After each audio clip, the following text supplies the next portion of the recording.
नमस्कार विद्यार्थी मित्रों, आज आपण समाज विज्ञान या पाठ्यपुस्तकातील पहिला पाठ इतिहासाचा परिचय याविषयीची माहिती आपण घेत आहोत। मागील व्हिडिओमध्ये आपण इतिहास म्हणजे काय, त्याचबरोबर इतिहासाची आवश्यकता काय आहे आणि इतिहासाचे पितामह हेरोडोटस यांच्याबद्दल आपण माहिती घेतलेली आहोत। या पुढील भाग म्हणजे इतिहासाचा आधार, म्हणजे आपण एखादा इतिहास लिहायचा असेल त्यासाठी कोणत्या आधारांची आवश्यकता असते। कारण इतिहास लिहिणाऱ्यांना इतिहासकार असं म्हणतात। इतिहासकार इतिहास सत्य आणि स्पष्टपणे सांगण्यासाठी साक्षी आधारांचा वापर करतो। त्यामुळं आधाराशिवाय इतिहास नाही असे सांगू शकतो। असे असले तरी इतिहासाला कोणकोणते आधार आहेत, इतिहास लिहायचा झाला तर त्याला कोणते आधार असावे लागतात, याविषयीचा प्रश्न आपणाला पडतो।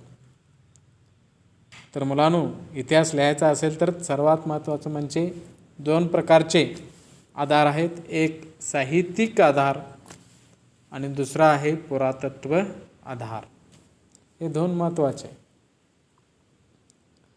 आता आपण साहित्यिक आधार म्हणजे काय याच्याबद्दल माहिती घेऊया। इतिहासाच्या पार्श्वभूमीवर साहित्य म्हणजे लिखित अथवा एकाच्या तोंडून दुसऱ्यांच्याकडे प्रसार झालेल्या दंतकथा होय।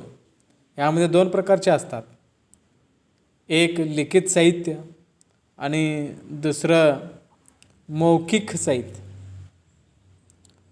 लिखित साहित्य म्हणजे लिहून ठेवलेलं काही साहित्य असतं, त्याचा आधार असतो। काही मौखिक साहित्य असतात म्हणजे तोंडून, म्हणजे लिखित साहित्याच्या देशी साहित्य आणि विदेशी साहित्य असे सुद्धा दोन भाग करू शकतो।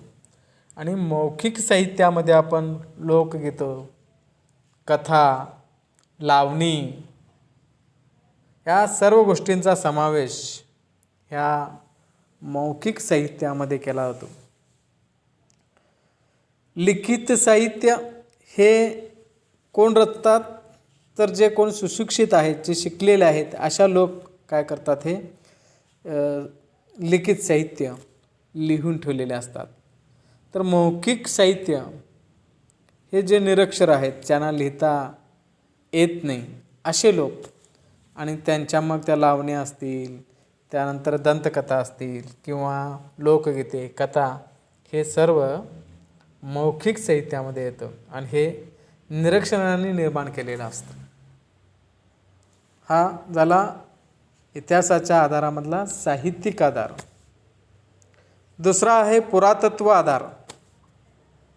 फार महत्त्वाचा आधार आहे हा, कारण प्राचीन मानवाने निर्माण केलेल्या आणि वापरलेल्या काही भौतिक वस्तूंचे अवशेष हेच पुरातत्व आधार होत। जमिनीत गाडलेले अवशेष उत्खनन करून बाहेर काढले जातात। यामध्ये मग मडक्याचे तुकडे असतील, नाणी असतील, शिलालेख, स्मारक या सर्व गोष्टींचा समावेश असतो। याला पुरातत्व आधार असे म्हटलं जातं। आता मी त्या ठिकाणी शब्द उच्चारला की उत्खनन। उत्खनन म्हणजे काय, तर मानवाचे प्राचीन अवशेष अथवा जुने प्राचीन बाहेर काढण्यासाठी वैज्ञानिक पद्धतीनं चालवलेले जमिनीचे खोदकाम म्हणजे उत्खनन। ब्रश, थापी, चाकू, झाडाच्या वेळीची टोकदार वस्तू वापरून सावकाशपणे मातीचा एक एक थर काय केला जातो, बाजूला काढला जातो। त्या मातीत सापडलेल्या मडक्याचे तुकडे, नाणी, घर, खडे, मणी, गोट्या, रत्ने, अस्थी इत्यादी अवशेष बाहेर काढून त्यांचा अध्ययनासाठी या ठिकाणी वापर केला जातो। आणि हे पुरातत्व आधार म्हणून ओळखलं जातं. आता नेमकं या ठिकाणी मी तुम्हाला एक चार्ट दाखवतोय पहा. इतिहासाचा आधार यासाठी इतिहास लिहायचा असेल तर त्यात सगळ्यात महत्त्वाचा म्हणजे या ठिकाणी इतिहासाचा आधार असणं गरजेचं आहे. आणि त्यामध्ये इतिहासाच्या आधारामध्ये पहिला आहे साहित्यिक आधार, दुसरा आहे पुरातत्व आधार. साहित्यिक आधारामध्ये पुन्हा या ठिकाणी हे लिखित साहित्य येतं आणि दुसरं येतं मौखिक साहित्य. आता या मौखिक साहित्यामध्ये सुद्धा विचार केला तर या मौखिक साहित्यामध्ये लावणी, लोकगीते, कथा, दंतकथा आणि लिखित साहित्यामध्ये पुन्हा दोन भाग पडतात, देशी साहित्य आणि विदेशी साहित्य. पान नंबर 4 तुम्हाला याचा चार्ट दाखवला गेलेला आहे. हे तुम्ही पाहू शकता की साहित्यिक आधार म्हटलं की पुन्हा त्याच्यात दोन भाग पडतात, लिखित साहित्य, मौखिक साहित्य. पुन्हा लिखित साहित्यामध्ये पुन्हा देशी साहित्य, विदेशी साहित्य. मौखिक साहित्यामध्ये पुन्हा 3 भाग आहेत, लावणी, लोकगीत, कथा, दंतकथा. हे झाले साहित्यिक आधारामध्ये.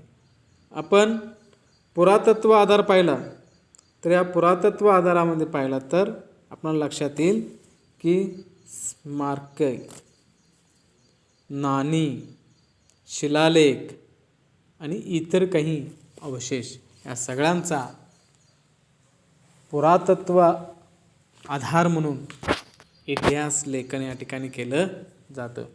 म्हणजे एखाद्या इतिहास ज्यावेळेला घडतो किंवा इतिहास लिहिला जातो त्या इतिहास लिहिण्यासाठी आपणाला काही आधार लागतात आणि ते आधार आहेत साहित्यिक आधार आणि पुरातत्व आधार. या पुढील भाग आपण उद्याच्या तासाला बघूया. धन्यवाद.